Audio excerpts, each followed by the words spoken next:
In this session, let us learn about HTML lists. HTML lists allow web developers to group a set of related items in lists. See the example code and result. See an unordered list and ordered list. See here bike, flower, car. By writing and execute this code using ul slash li elements. See we can get this bike, flower, car, and ordered HTML list is bike, flower, car.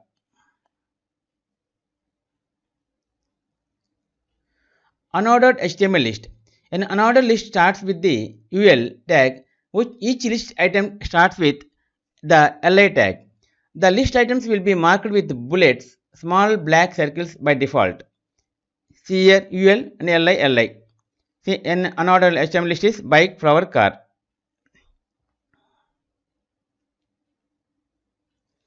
Ordered HTML list.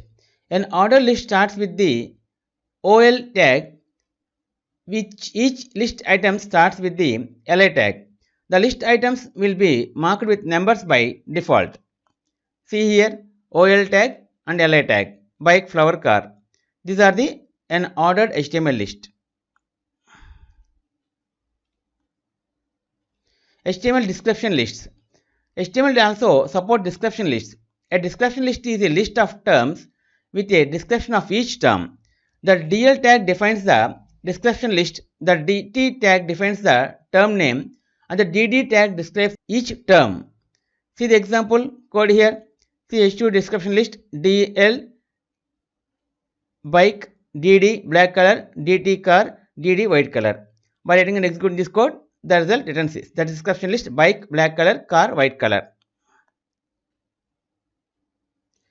HTML list tags. UL defines an unordered list. OL defines an ordered list. LI defines a list item. DL defines a description list. DT defines a term in a description list. DD describes the term in a description list. Okay friends, this is the end of HTML part 32 lists. In next video, let us learn about another topic, unordered lists. If you like our program, please like, subscribe and press bell icon for our next part video updates. Thank you friends. Meet you in next video. All the best.